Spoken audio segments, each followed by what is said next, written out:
stigma is around, it's an old man's disease. It takes so many years for it to kind of develop, for it to cause major issues, but that's really not the case. There's people that I've known who have passed away in their 40s from exposure, so they're even younger. There's a charity called Mesothelioma UK that was founded by Liz Darlington in 2004, and they help patients with putting them forward for treatment plans, etc. We'd say contact the GP first and foremost, but they can help provide support and information on the types of treatments out there, and they're also there for the families as well of meso sufferers.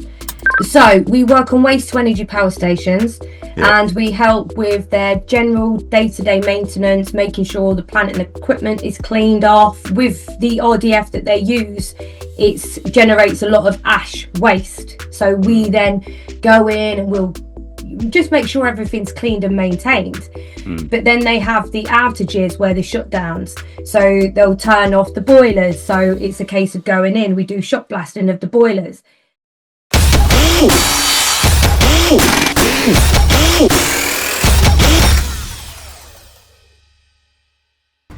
Cool, Black Jim, we're ready for you now, mate. Welcome to the Construction Cogs Podcast, showing you the moving cogs of the construction machine. Hi Kirsty, you alright? I'm great, thanks. Yourself? Yeah, I'm all good. Not too bad, not too bad. Thanks for coming. Thanks for giving up some of your Sunday. Appreciate it. Thanks for having me. No problem at all. Let's talk about who you are, Kirsty. Who is Kirsty and what is DSK? What do you do? So I'm Kirsty Budenbender, and myself and my husband Dirk, we own DSK Environmental, which is an asbestos firm dealing predominantly with asbestos removal works, but also we do industrial maintenance, bit of fire protection. So there's a few services that we've added to our bow. We were founded in 2020 in February, and DSK stands for Dirk, which is my husband. S in the middle is for our daughter Sydney, and K is myself. Sydney also works with us in the company, dealing with administration, and she's just completed an MVQ in business admin and IT. Nice. Proper family unit. Love it. Indeed. Yeah. So when we spoke on the phone, you told me that this was quite a new area to you. So did you get into it because of your husband? Was he doing this sort of thing before? Or was it Yes, he was. Right. Yeah, so he moved from Germany to the UK in 2005 and started doing general site works, and then got into the asbestos. Then founded a company, and shortly after that, we decided to open one of our own. Wicked. Love it. So let's start with asbestos. Again, during our call, you said that there isn't much education around asbestos, and I'm inclined to agree with you there. I think for the most part, people know that it's bad and not to go near it, but I don't ever remember being taught in detail about like the types of asbestos or the diseases it can cause and that sort of stuff. I think education is so important around asbestos, because obviously I speak to a lot of people about asbestos. It's my daily job. So people that call me, they've got fear first off, because they've been told by their builder, they've came into the house, they've got refurb works going on, this looks like asbestos, dangerous, what we're going to do. I think that especially as well in the education system, even if there's kind of like talks given at schools just about the importance of, just being careful around things that potentially could have asbestos within it. A lot of asbestos materials gets fly tipped. And, as kids, I know myself, I know a lot of people your kids these days are on the screens, but those that do go out and play, go on fields and sites, they get into all sorts. So they're, banging around on all these potentially corrugated roof sheets that have asbestos within them, then they're putting themselves in danger. So I think that it's really important that the children are also aware, so that when they grow up, it's a known thing. It's all health and safety. So Yeah. I mean, it could even be sort of put into the curriculum a little bit, like maybe in the DT lessons and stuff like that. I'm not sure if primary school kids will probably take it on board as much, but certainly secondary. Definitely secondary. Yeah, definitely. Yeah, because I used to come across it to do the same things what you was just talking about, going out and messing about out all day in on sites and fields and crap like that, messing about things. So yeah, that'd be a good place to start. So I mean, do you try and get into the schools at all? We do works in the schools in Right. terms of removals. So our summer holidays, called silly season, as a lot of people in the asbestos industry know it by, is when the schools break up for the summer. So we get our works then to get in there and get out. Yeah. But in terms of education wise, where, people have gone to schools and given talks, not to my knowledge, this Right. actually happens, but I'd like to see it. I think it'd be a joy to see, Yeah. because it's all based around the safety of the future generations, Yeah, of course. as well as generations today. So. Yeah, yeah. Well, hopefully anyone listening to this will take that on board and get you in there. Um, Most people who work in construction in particular sort of know about the dangers of asbestos, but do you think they take it as seriously as they should?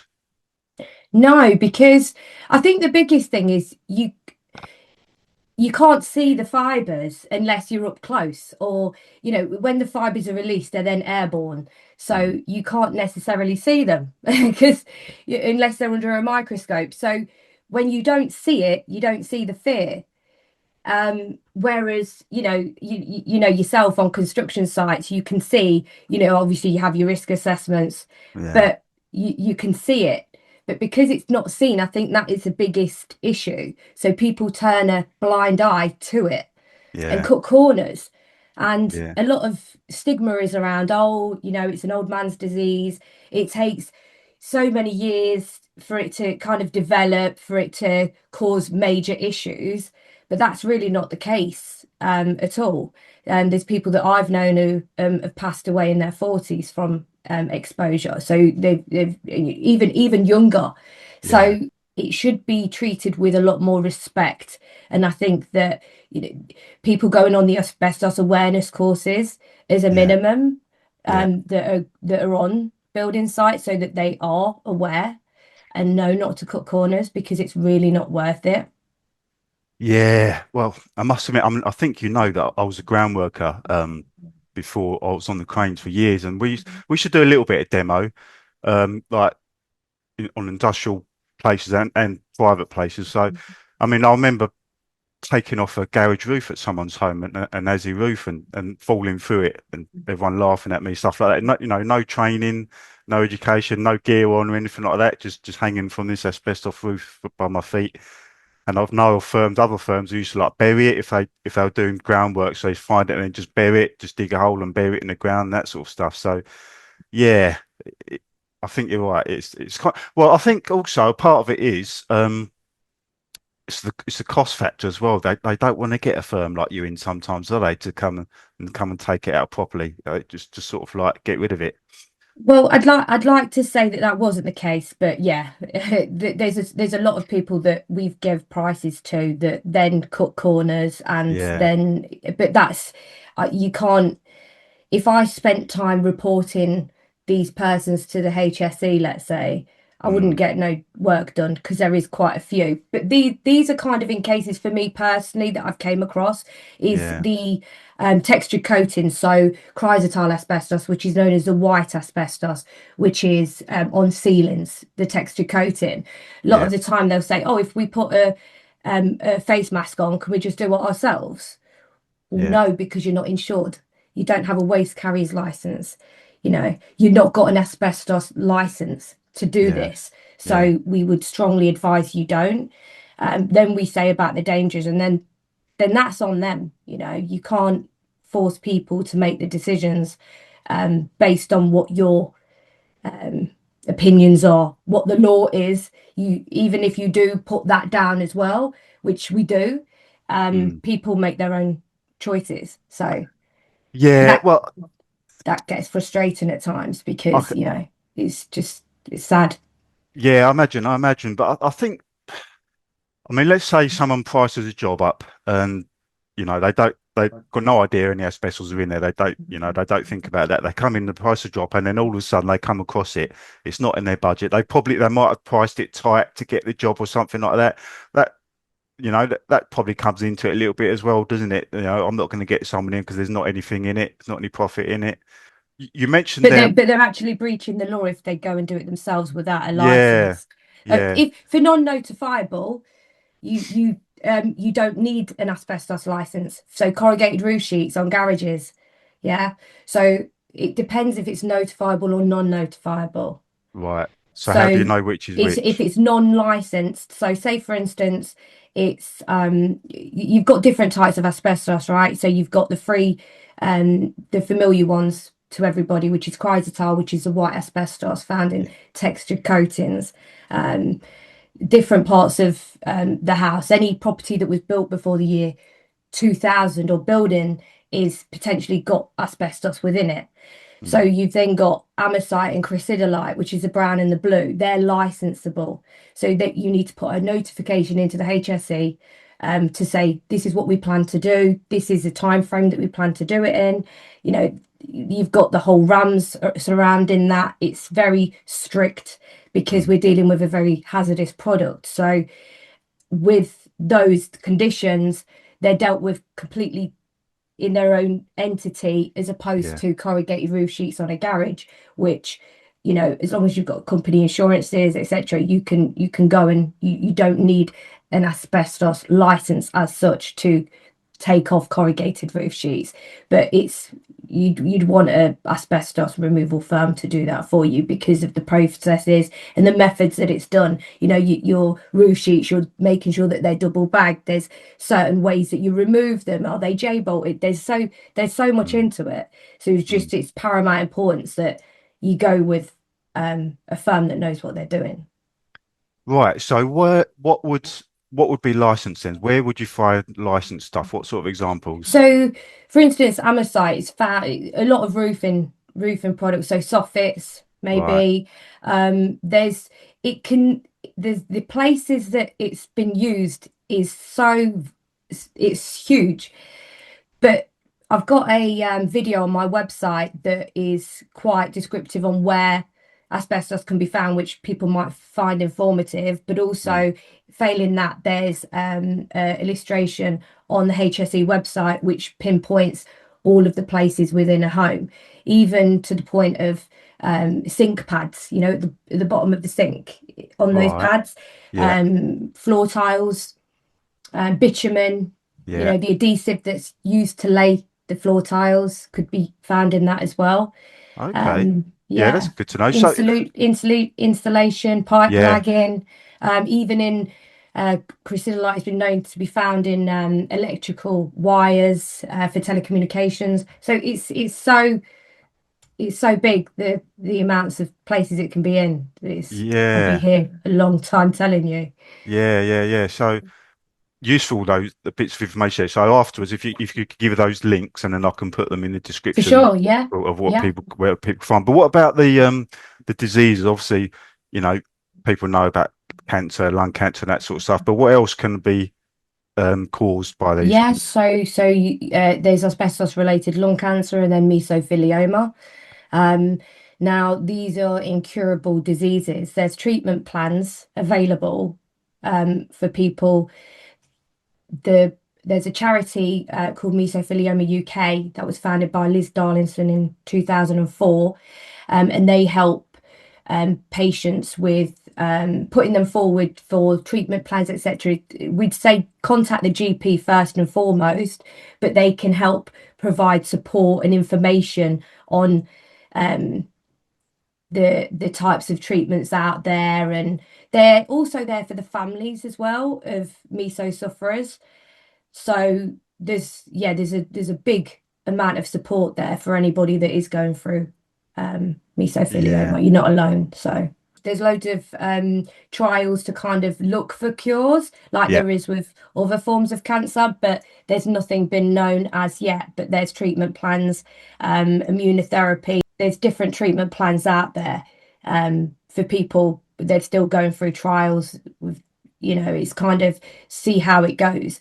For Yeah. instance, a friend of mine that I got to know by being in the industry, Mavis Knight, she sadly passed away from mesothelioma, but the doctors gave her a few months to live, when Right. she found out that she'd had it, but she ended up living almost 15 years after that date. So there are treatments that work. Yeah. Um, Yeah. so there is hope. That's what I will say. There is hope out there for, So, yeah. so for someone like her, is it sort of, is it a happy, healthy life, or is she going to be struggling for that amount of time? There was a lot, you know, she was back and forth to the hospital, Yeah. but it didn't affect her in a way. She was very headstrong, and she also built her own foundation called the Right. Mavis Nye Foundation, which also kind of does the same as Meso UK to a certain extent.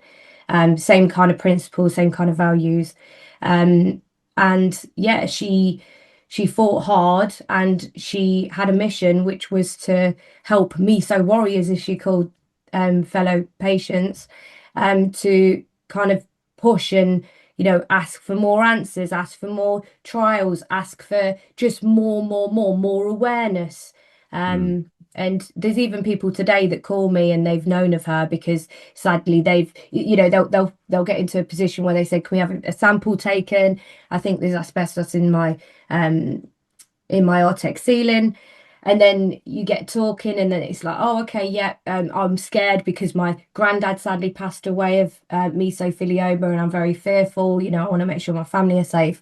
And then they'll go into then say, well, this lady in particular then said about Mavis Nye, and how we got onto the topic, and she'd helped her grandfather because when her grandfather found out about it, there was nothing really online. So he started Googling, found this lady, and then all of a sudden she's giving all this information. And, you know, he didn't feel so alone. He felt very much like there was hope out there. So, yeah, she changed a lot of lives. Yeah. Good. Good. Yeah.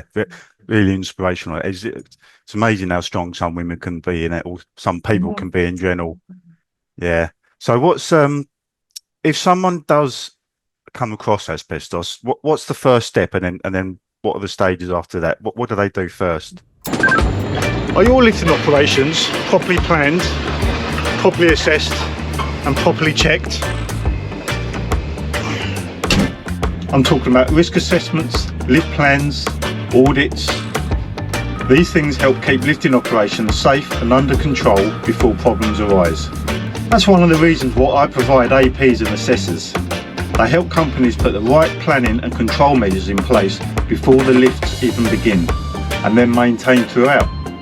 So if you need help with risk assessments, audits or lift plans, I can point you in the right direction. And guess what?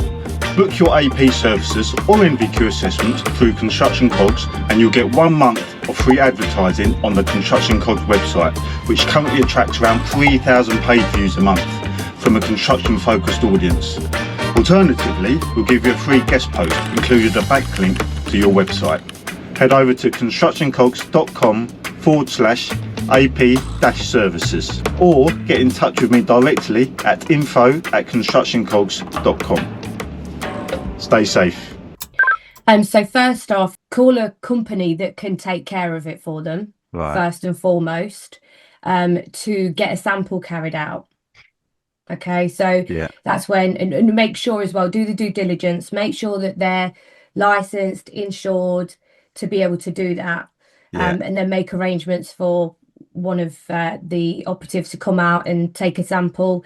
That then gets sent off to a lab for testing, which then determines the type of asbestos. And then we can then say, okay, this is how it is. Hopefully it's NADIS, no asbestos detected in sample. That's the best result possible. Yeah. But if not, then it will say which type it is. We then say, right, okay, let's conduct a site visit. We can then give you a free, no obligation quotation.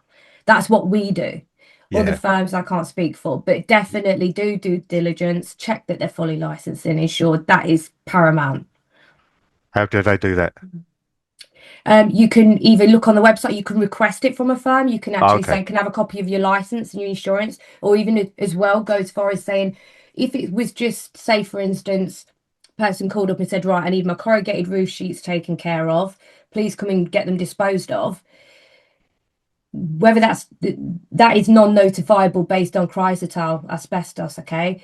Yeah. So if it's a person going from A to B just to collect them, yeah, so they've already been removed, it's just we need to dispose of them, Yeah. it's imperative that they need to have a waste carrier's license, okay? Right. Because what they'd need is a waste consignment note, which shows that those roof sheets have been disposed of correctly at a fully licensed landfill. Mm. Gotcha. That's yeah, that's imperative. That's so important because if those roof sheets are found fly tipped, then the Yeah. onus isn't on the removal firm. Yeah. It's on the actual homeowner that made arrangements for these. Yeah. So yeah. Yeah. Gotcha. So how long does it take for the sample to be assessed in general? Up to 24, 48 hours. Oh, okay. A lot of the times, I mean, there was one recently, we need it pushed through pretty quick. A lady found that she had the builder in, they were doing some leak repair works, and she'd been leasing out the premises, and so it was a shop. Mm. So it was this other business's livelihood to keep that shop going. So she was very fearful. Oh, I Yeah. think it's around, I think the asbestos has been found. So we went and took a sample within, I think we was there like Bank Holiday Monday, because she'd called me on a Saturday, but I knew she needed to get this sorted soon as. So I called in a favour from one of our operatives and said, look, I know it's your day off, but do you mind doing this? He did it. We got the results, but I'm on the case. Can you please run these through, please, run these through. You get relationships with people in the industry, and Yeah. it's not often I'll do that, unless it's urgent because they've got other businesses to deal with. But Yeah. when it's ones that I'm kind of, yeah, I see if they can kind of move it and get Yeah. it Yeah. get it get it to the top of the pile for me.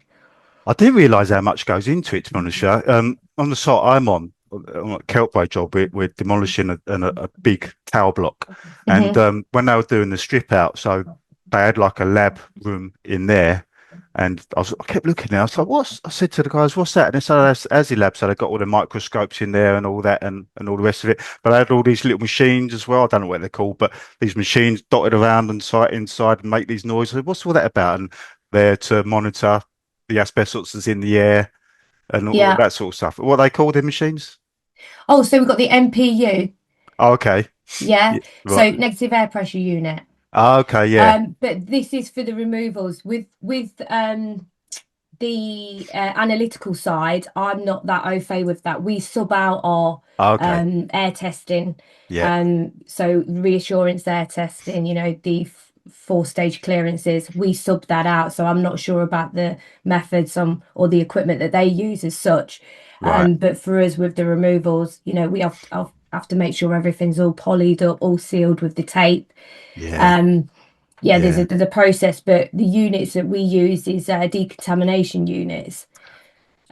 So you've then got a clean end, a shower, and a dirty end, so that the guys, when they're in transit back and forward from the areas, that they can decontaminate and make sure that they're safe before they then exit and leave the site.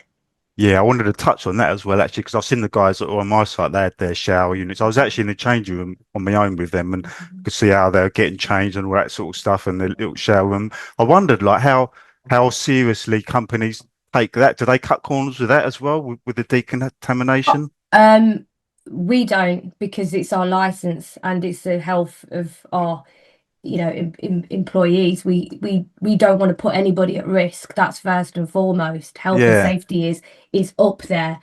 There, I don't understand how people can cut corners really, because for a decontamination unit to be on site, that for me says this is a licensable job because it's a yeah, requirement. Okay, it's a strict requirement. So the HSE can turn up to site mm, anytime they wish. And if they see that there's a non-compliance, non-conformity here or there, it yeah, can lead to a prohibition, which means you've not got a license anymore, and it could actually result in the directors going to jail. So I'm not going to be doing that. So that's why it's yeah, important that we have the supervisors, you know, all our team are trained. They've had medicals. They know the risks. Okay, we conduct toolbox talks. The standard procedures, Mm.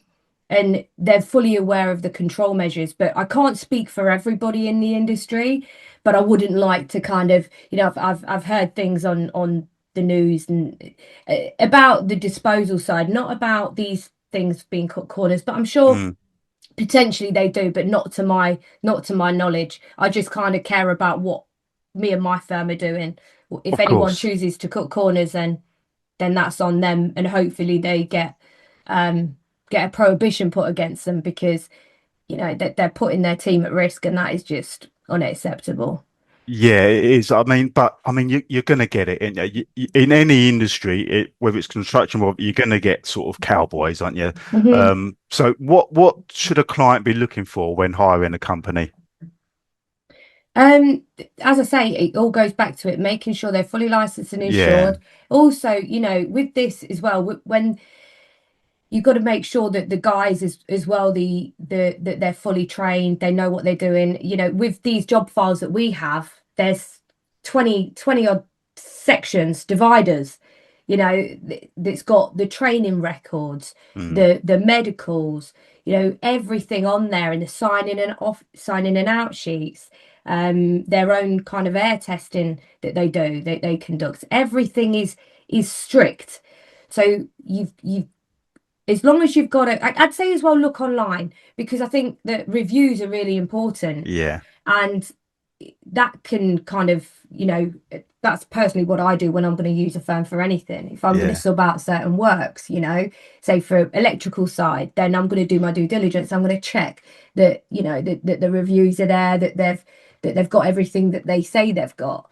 So Yeah. I'd say, Yeah. yeah, just do a little bit of research before making that ultimate decision. Because as well, I think in the industry, it's I've never been one to kind of compete. I feel that, if we lose a job, that's just a job that's not meant for us, and Yeah. it's okay. Best of luck to whoever they've used. And some Yeah. of the times we'll spend a lot of time even going through the process of getting an ASB 5 ready for the licensable works to carry out, and these are on some big projects. And then last minute it'll be a case of, oh, no, we're using another firm. Now, it's a bit of a kick in the teeth, because obviously you've gone through the old process of getting the RAMs carried out, and this is a big lengthy process. Everything Mm. needs to be done in a certain way, and it is very time consuming, and a lot of thought goes into these risk assessment method statements, as you probably are well aware. Yeah. Yeah. Um, to try and save a few quid is just, that's sometimes what kind of is a little bit, it Yeah. but then it's a case of, I kind of know what kind of clients I want to work with, and it's Yeah. clients that value you, that see what you're doing the right thing. There's going to be problems, because that's life, but it's how Yeah. you deal with them, and Yeah. we're certainly a company that addresses them and deals with them head on.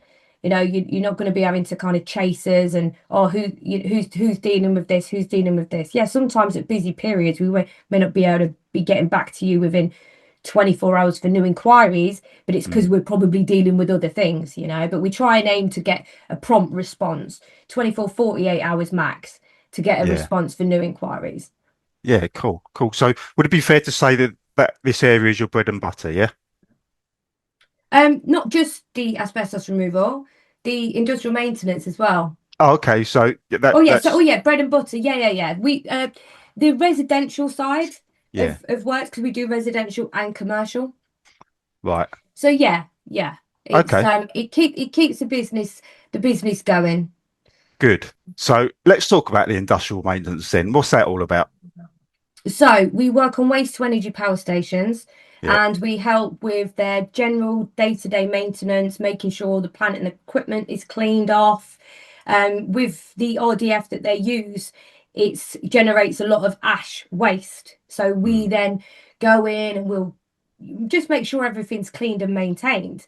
Mm. But then they have the outages where the shutdowns. So they'll turn off the boilers. So it's a case of going in. We do shock blasting of the boilers, which means that you've got to get guys with confined space training. So again, all our guys are trained to the max. Anytime the renewal's coming in, it's right, like next course. You're not touching that area until, even if it's a day out of date, it's like, no, you're not going to be on that area. We're very strict with these things.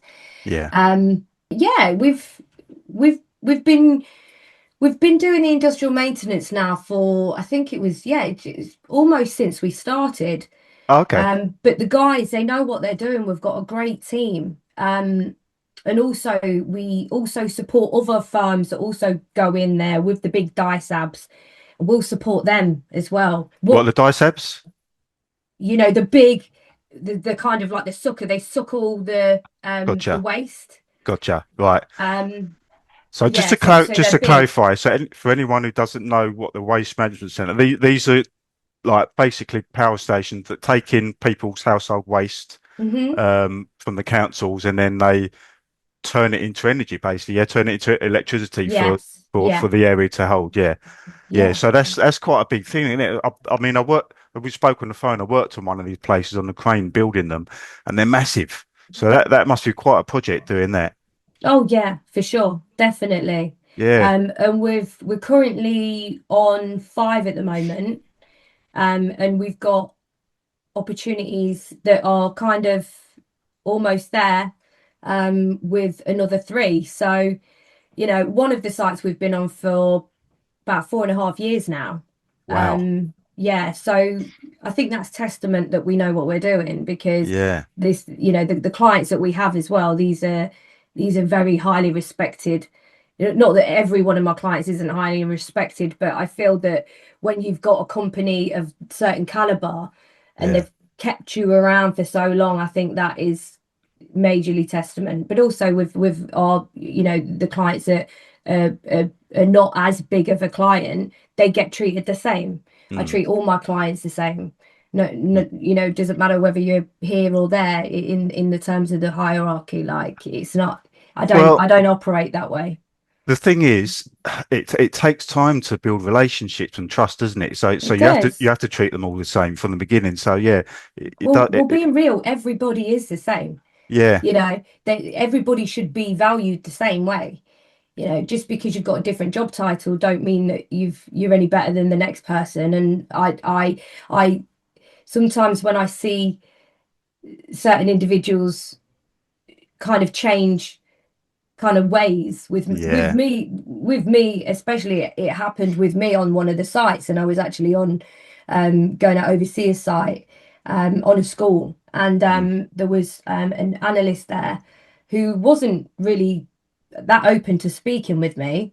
yeah, And then I put my hand out to even shake his hand, and he just kind of like, well, who are you? And I said, oh, I'm director of DSK. And mm, it was a shock, but yeah, more of a shock to him. But I thought it's so sad that he could kind of not give me the respect, because yeah. I treat everybody fairly, Yeah, so do you know what? I'm actually really big on that. Funny enough, one of the slingers I was working with once said, "You know what, Jim? You're the favourite crane driver I've worked with because your attitude and your friendliness, and you know, if whether it's a security person or a cleaner in the toilet or the managing director, the project director, it's all the same to me. They all get my time. It's manners, I isn't it? love that. Do you know what I mean? You don't know what's going on in people's lives at the end of You the day. don't you So don't have a bit of politeness, shine a bit of light on their lives and whatever. And we're all there to get the job done at the end of the day. Of course we are. Not everyone wants to go to work really at the end of the day, do they? Don't want to be on a construction site all these hours. So, try and make it a pleasant experience. Exactly Yeah, that. I like that. No, I Yeah. love So that. you mentioned the boilers in these places, confined spaces. Are they actually that small? Because I remember installing these boiler panels with the cranes, and some of these wall panels were like 20 meters tall and like 32 ton. So I thought the boilers were actually going to be massive inside. Yeah, some are, but some are Mm. very small. So which Okay. is why we have to put them through the confined space training so that they're ready. We also, when it comes to the shutdown, we have a separate rescue team as well, so Right. that they're on site should anything happen. Yeah. Also, in terms of PPE, that then gets totally ramped up when you're looking at, you've got to get fire protecting overalls, and yeah, it's there's so much to it. There's so Yeah. much that goes into it. But I feel that once you've got a good team, a solid team, and as I say, some of the team have been with us since we started. Yeah. So, but we want to encourage more, because we've just had another few guys start with us, but we need more. Right. Um, and that's kind of where we're up against it. We do use agencies for bigger projects, but Mm. with that, once you get to know the guys from the agencies, it's not so much of a problem, but you're really putting a lot of trust and onus on ensuring that these people that are going to be provided are going to be up to the job, up to the standard that you're expecting of them. And so, yeah, fortunately, we've got some good agencies that we work with, Yeah. that provide decent teams to kind of It's all, help it's us all, with the yeah, works. that's good. It's always risky with agencies, isn't it? Because sometimes you don't know who you're going to get. So yeah, it's important that you do have those relationships and you are going to provide reliable people. But what kind of qualifications does someone need then to come in and do that job? So they need the face fit, so half mask, full face mask. They need a medical. Yeah. The medical they have to have carried out every 2 years. Also, they need to have what we generally we use Prime Safety. They're our training provider, and they provide UCATA training to the operatives. So it will be asbestos removal. Excuse me, asbestos operative course. Yeah. So then they Yeah. go through refreshers when it needs to be refreshed. But yeah, those is a minimum. CSCS card. Yeah. Um, How long yeah, does it take for expire then before I refreshing? think that those ones are a year. So Oh, they're okay. 12 months. So you need to get those refreshed every 12 months. Oh, wow. Yeah, that's Yeah. good. Yeah, Mm. that's good. That's good. That's good. So, um, with regards to this maintenance, so is it like two parts? Is it like a general maintenance and then a deep clean as well, or is it all Yeah, the deep clean just means more men are needed right? for it. And generally we have a small amount of time to do it, because they want to fire them back up again, Yeah, get them going again, because then it's generating the electricity, which means that yeah, they're getting the income back, yeah, whereas when it's shut down, it's not generating any money, it's just sat there dormant. So the quicker we get in and out, the better. So that means that we could have excuse me, we could have um up to 25, 30 guys for a week. That's on a wow, 24-hour. So you've got changes of the shift. So wow, you've got 25 on, 12-hour days, 25 on 12-hour nights. And then you've got supervisors, you've got the shot blaster, you've got the charge hands, you've got the pop men, you've got all these different kind of areas to think about, that you think, right, okay, well, they can do this, these can, so it's kind of managing it yeah, correctly. But yeah, as I say, when you're looking at that amount of operatives, then we use the agency. So you've got to be very, strict on making sure that the guys that are going to be there preferably are familiar with the job, because what I've found in a lot of cases is the operatives will turn up to site and go, "Oh, this is a dirty job." Well, yeah, yes, someone's got to do it. No, that no pun intended for that thing. But no, you're not there to paint your nails. yeah, These guys need to be briefed. It's a dirty job. yeah, It's going to be really, really filthy. And I find that it just wastes a lot of time, because they'll turn up to site, and as I say, it's, getting them inducted, and then it's, oh no, actually I don't like. So I think a briefing on what the job entails is so important, and it's got to the point where I'm thinking about getting my own little um uh, kind of paperwork put together, just to say, this is what's expected, this is how it mm, is. It's like with the yeah, asbestos industry, people need to come up, they need to be clean shaven for their face mask to fit. yeah, So sometimes we have people, they don't want to shave. So it's like, well, Right. then this is paramount. If Yeah. you don't want to, if you're not prepared to shave, then we can't use you for this job. Yeah. Simple Yeah. as, it's a requirement. That's Yeah. it. It's, it's, you can't pick and choose. And I think that sometimes people think, oh, okay, well, I'm just going to accept that job because it's quick. Mm. But then, yeah, I've kind of been told that, oh, it'll be all right. They'll be relaxed by the time I get there. You know, And it's then, even the biggest joke is we had one, we had one recent, and we have to do our due diligence as well now. So when the paperwork comes in, we have to cross check it 'cause we can't just rely on the agency providing that paperwork because some of the times things get missed. And one in particular which got missed was a guy with a CSCS card, which was for a gentleman 25 years his senior. all right. Yeah. You could sometimes you can't write this stuff. Yeah. Yeah. But it's kind of like, right, okay, that's actually breaking the law. You're actually posing as somebody else. Uh, So yeah, but uh, we've got a strict regime. We do our checks in house. And yeah. do you know what though? People do that, don't they? They get these dodgy tickets and stuff, don't they? And fake medicals, and it's so bad. It really is. I had a It guy is. on site once who had he had a fake medical. So as a slinger and a crane operator, you need medicals as well, an up to date medical. And the AP, he looked at his medical and he's like, that doesn't look right.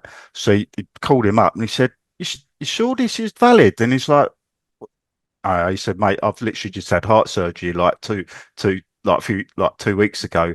He's like, what the fuck are you doing here? So, yeah, but and he said, this is like a dodgy one. And he's like, yeah, I'll just cut it off, son, dude. That'd be all right. He's like, no, Oh no, my you gosh. got to go and have your medical, mate. Off you go. That's mad. What a joke. It's a joke, isn't it? Yeah, It really, really is. And you just think sometimes, but it's people, isn't it?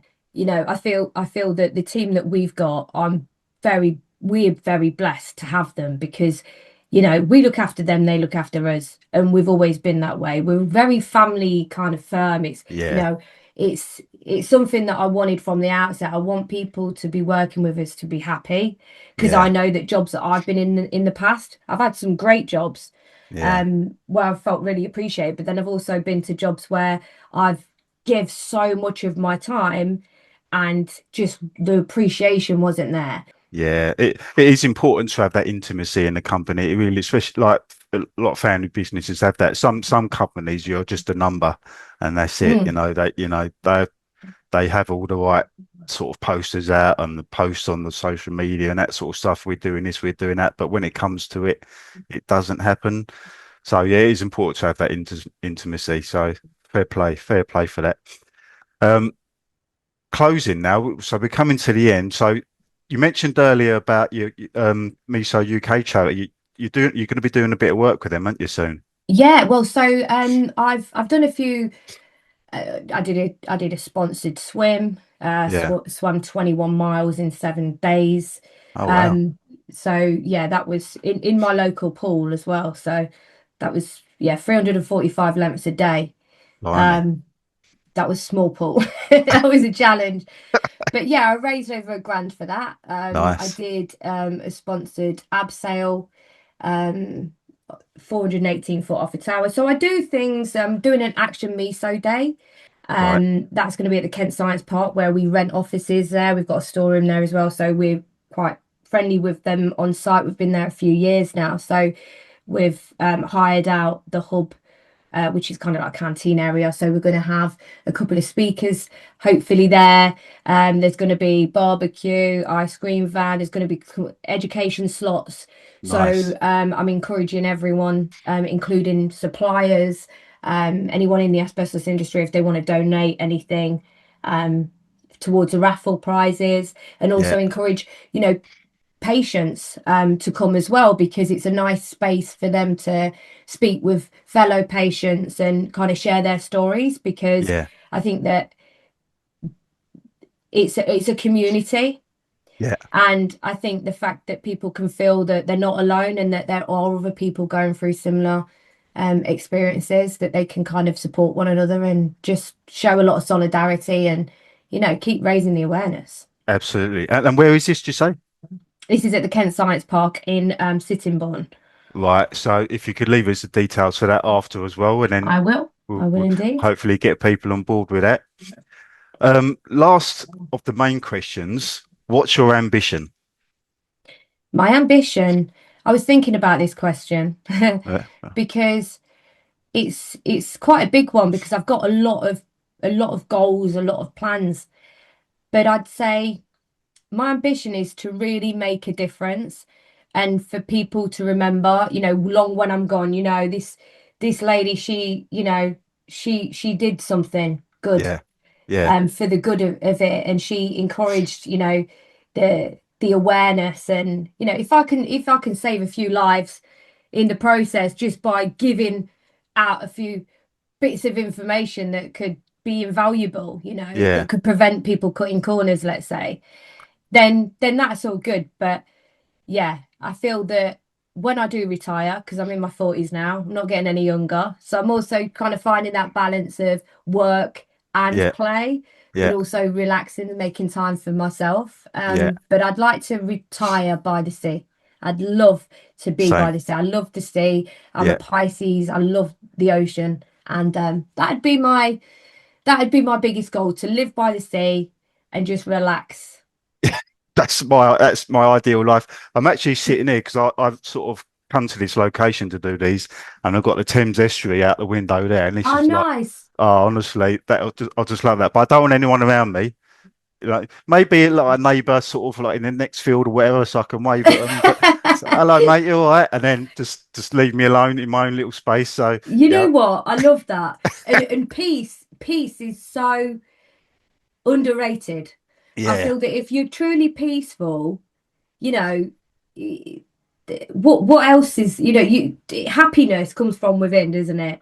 yeah, And yeah. Do you yeah, know what? Yeah. So people ask this question: what's what do you want? How what's they ask? Like how uh, what makes you happy, or what do you want to be happy, or do you want to be happy? But I don't strive for happiness. I strive for peace because you've got to have a balance of happiness and sadness, happiness and anger, and all the rest of it. exactly. To be But able to really appreciate the happiness, you've got to yes, have the sadness. but yeah, I strive for peace. That's what I want, peace in life. I Love don't want, it. you know what I mean? You mentioned as well, talking about ambition, you mentioned on the phone you want to get some of those, forget what you called them now, those units, those suction units. What are they called? Is it the lorries? Oh, DISAB. DISAP, that's it. Yeah, that's as well. Yeah, that's on the listing. We want to get our own plant. I mean, Yeah, in terms of the asbestos removal side, we've got a decontamination unit, it's ours. We've got uh, negative air pressure units. So the plant is kind of okay there. yeah, But with the industrial maintenance side, we have to always hire in this plant, and it's very costly because they're big, big, big machines. So yeah, that's on the pipeline to start looking to invest in our own so that then we're not having to use outside companies. yeah, Um, yeah, yeah, because as well with that, you're putting a lot of trust in these companies to make sure it's delivered on time, or you yeah, know, it just means you're in control a little bit more. yeah. But then you got somewhere to keep them, ain't you? Exactly. So yeah, Yeah, we're also looking at that. So at the moment we've got a storeroom at Kent Science Park, right. which holds all of our equipment. We've also got space outside for the vans and the decon unit. But I'd like to get a big unit that's got offices upstairs and then downstairs. You've got a big car park. That's the goal. That's the plan. Good. And get us more on the map. Yeah, yeah, good. Love it. Good. Okay, you got to have some ambition. Right, Indeed. on to some nonsense questions now. This is just a bit of fun I do. I don't know if you've seen in my interviews before, so it's just a bit of random silliness I do at the end, and then we'll get on the question for me. So, first question: if you were a boxer, what would be your ring walk music? Oh my word. Wow. That's thrown me, especially because I watched the Tyson Fury fight the other I was day. I was there. I took my boy there actually. Yeah, Wow, I bet that was yeah, amazing. yeah. I'm not actually a fan of Tyson to be fair, but it was a really, really good experience. It's such a good event. Yeah, I bet. I yeah. bet. Um, oh, I don't know why. It just came straight in my head. Work hard, play hard. That's what it'd be. I don't know that one. Who's that?